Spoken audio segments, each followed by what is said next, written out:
We're counting down the 10 biggest reasons kids in the 1970s were naturally fitter than today's teens.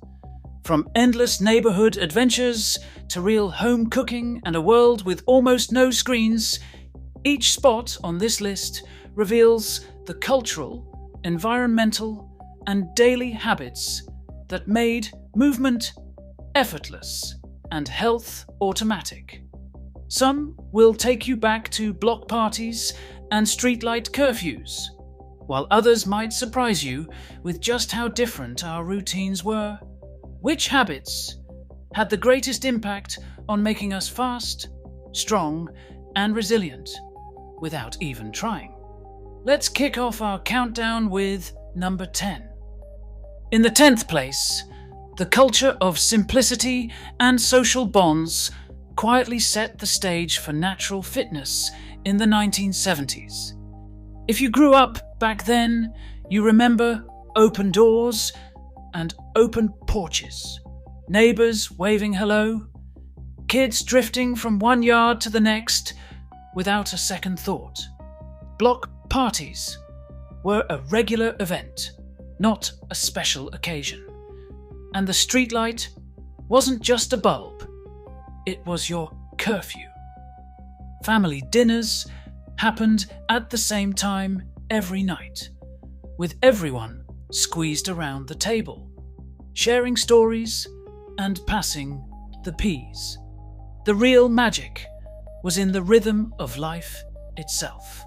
Spontaneous games of kickball, impromptu bike races, and the constant buzz of friends calling you out to play. Nobody needed a calendar reminder to get moving. Activity was just woven into the fabric of daily life. That sense of belonging kept you outside, kept you moving, and kept you strong, without anyone ever calling it exercise. Number 9. Sleep, rest, and routine quietly powered the endless energy of 1970s kids. If you grew up back then, bedtime wasn't just a suggestion. It was the law of the land. The TV clicked off at 10. Phones were silent, and the only thing glowing in your room was maybe a nightlight shaped like a mushroom. Most teens clocked in a solid 8.5 to 9 hours of sleep every night. No midnight scrolling, no late night texts, just honest-to-goodness rest. That extra sleep was like rocket fuel for the next day's adventures. Whether it was racing your bike to school or tackling a mountain of chores, today's teens are running on fumes, averaging 2 hours less sleep than their parents did at the same age. Back then, a set bedtime meant you woke up ready to move, not just survive. It's no wonder the days felt longer, fuller, and a whole lot more active. 8th place goes to the daily chores and manual labor that quietly kept 1970s kids in motion. If you grew up back then, you probably remember hauling laundry baskets out to the clothesline, raking leaves into massive, crunchy piles, or scrubbing the family car with a sponge and a bucket of suds. Chores weren't just about keeping the house running, they were a built-in workout, camouflaged as responsibility. Even something as simple as carrying groceries up the front steps or mowing the lawn with a push mower counted as real movement. There was no allowance for skipping out. You learned to sweep, shovel, and tidy up before you could even spell procrastinate. Studies now call this moderate physical activity, but back then it was just part of being a kid. Helping your parents wasn't optional, and the pride from a job well done was its own reward. The chores might have felt endless, but looking back, they were the original family fitness plan. Independent play was the secret sauce that toughened up 1970s kids' mind and body. If you grew up back then, scraped knees were a badge of honor, not a reason to go inside. You'd climb fences, leap off swings, or build wobbly bike ramps out of plywood and cinder blocks. No adults hovering, just pure, unsupervised adventure. The rule was simple: be home by dinner. And until then, the neighborhood was your kingdom. Every fall, someone broke an arm or twisted an ankle, but you learned how to bounce back, patch yourself up, and get back in the game. Psychologists now say that all this risky play, tree climbing, backyard wrestling, even the occasional backyard daredevil act, actually built stronger muscles, sharper balance, and real confidence. It wasn't just about burning energy, it was about figuring out what you could handle, learning to take smart risks, and trusting your own judgment. Today's bubble-wrapped playgrounds might be safer, but they can't teach resilience like a good old-fashioned tumble in the dirt. Back in the 70s, every scraped elbow was a lesson in grit. And honestly, that kind of toughness doesn't come from a screen or a gym. It comes from getting out there and living it. Number 6. The food in the 1970s was a whole different ballgame. Fewer boxes, fewer mystery ingredients, and a lot more time spent around the kitchen table. If you grew up back then, your pantry probably held a few bags of chips and maybe a box of Twinkies. But those were treats, not dinner. Most meals started with real meat, potatoes, and whatever vegetables were on sale. No need to squint at labels or Google what you were eating. Parents trusted the grocery store because everything was made from scratch or close to it. High fructose corn syrup and the tidal wave of ultra-processed snacks didn't really hit until the 1990s, so kids fueled up on simple food that kept their engines running steady all day.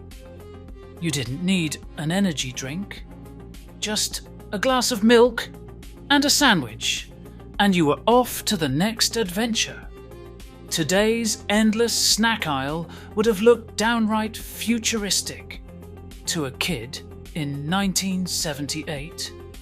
Back then, food was fuel, not a science experiment. And that steady, homemade diet gave kids a metabolic edge that didn't come from the gym, but from the dinner table. Number 5. PE and school sports were the real deal in the 1970s. If you grew up back then, you probably remember the sound of sneakers squeaking on the gym floor, the smell of those old wrestling mats, and the thrill, or terror, of the annual presidential fitness test. Sit-ups, pull-ups, the dreaded shuttle run. Every kid faced them, whether you were a future Olympian or just trying to survive gym class. Physical education wasn't just a box to check. It was a daily ritual, with teachers who ran a tight ship and expected everyone to give their all. Team sports, relay races, and real-deal calisthenics built stamina and teamwork, not just participation trophies. In fact, thanks to Kennedy's challenge, schools across the country set national standards for youth fitness, making gym class a badge of honor and a test of grit.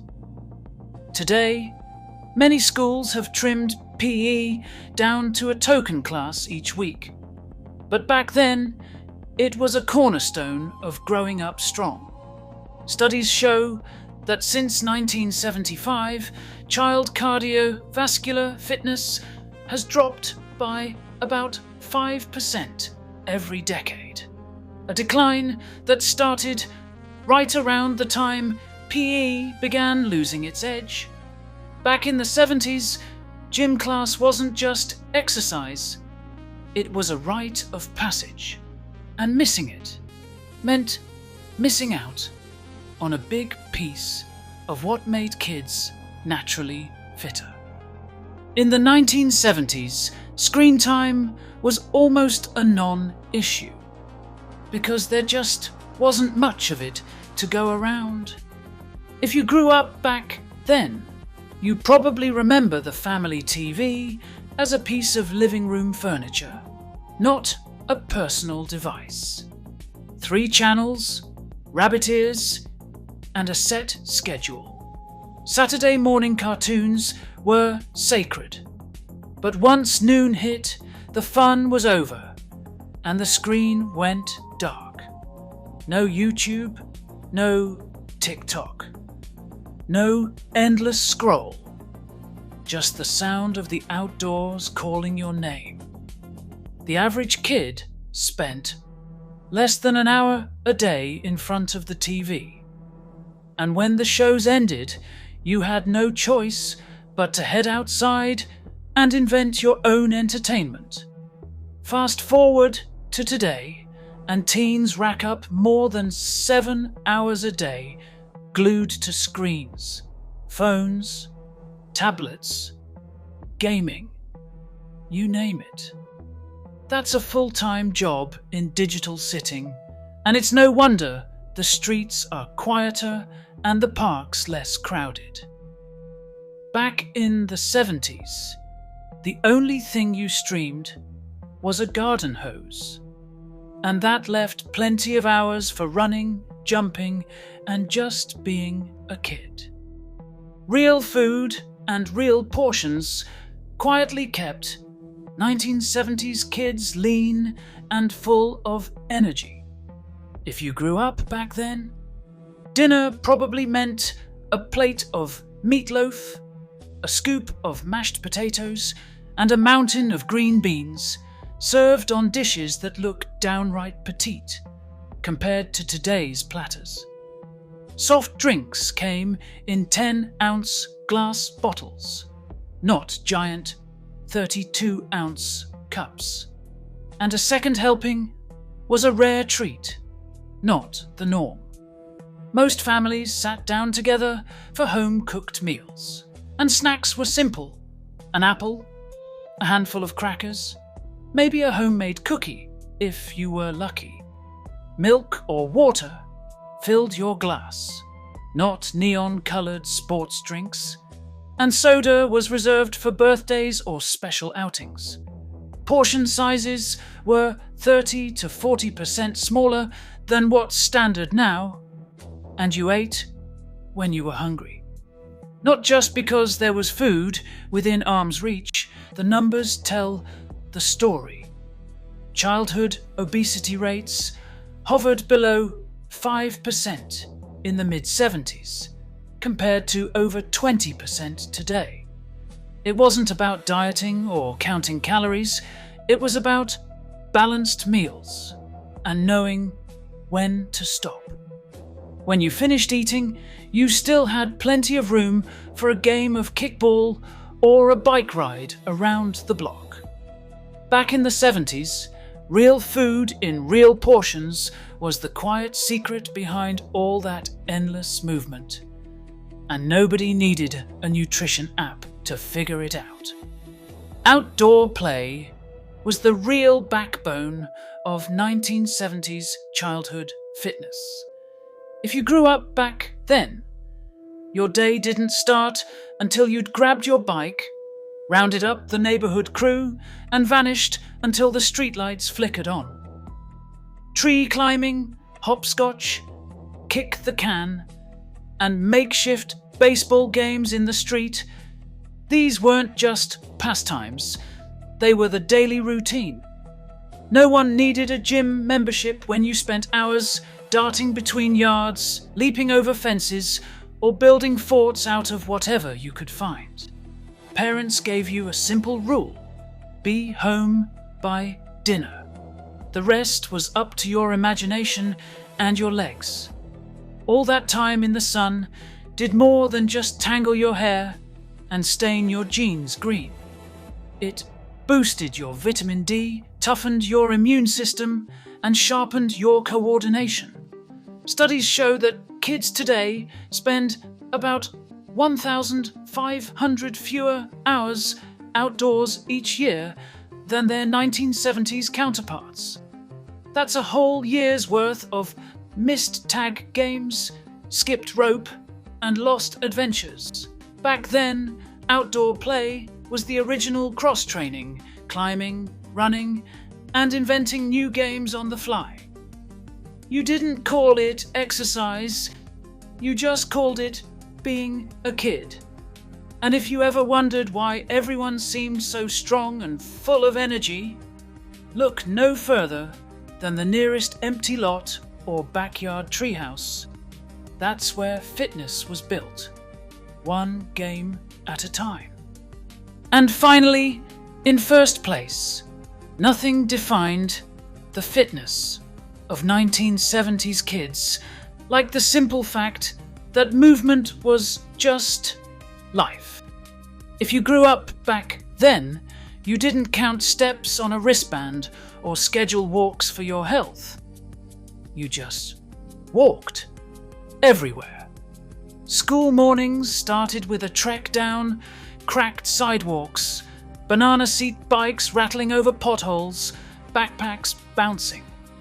Nearly half of all kids hoofed it or pedaled their way to school in 1969. By 2009, that number had plummeted to barely 13%. Back then, errands meant running to the corner store for bread or milk, not tagging along in the back seat. One car per family meant your legs were your main set of wheels. Chores, play, and even visiting a friend across town all added up, step by step.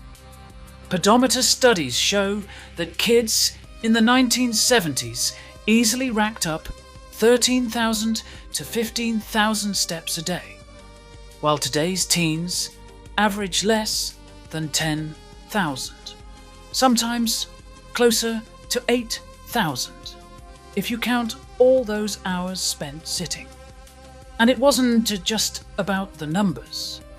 Movement was woven into every part of the day, from racing your siblings to the mailbox to helping carry groceries up the stairs. No gym memberships, no fitness challenges, just the steady rhythm of a life that required you to move. That's the real reason 70s kids seemed naturally fitter. They didn't have to make time for exercise, because life itself did it for them. When you add it all up, those extra miles walked and biked weren't just good for the body. They built stamina, independence, and a kind of everyday strength that sticks with you long after the last bell rings. If you ever wondered how we managed to stay so lean and full of energy, the answer is simple. We just kept moving. From tight-knit neighborhoods and set bedtimes to daily bike rides and home-cooked meals, our countdown revealed 10 ways the 1970s made fitness a natural part of growing up. At the top, movement was a way of life stood out. showing that kids walked or biked everywhere, often racking up twice as many steps as today's teens. The big surprises? Just how little screen time dominated childhood, less than an hour a day, and how portion sizes and processed foods were remarkably modest compared to now. Across all entries, the common thread is simplicity. Routines, chores, real food, and outdoor play quietly built strong bodies without anyone aiming for a step goal. This list proves that fitness wasn't about discipline or devices. It was woven into daily life by culture, environment, and community. The story of 1970s youth fitness isn't just nostalgia. It's a reminder that small, ordinary habits can shape healthier generations. Sometimes, the best health secret is simply living as we did, together, in motion, and with joy.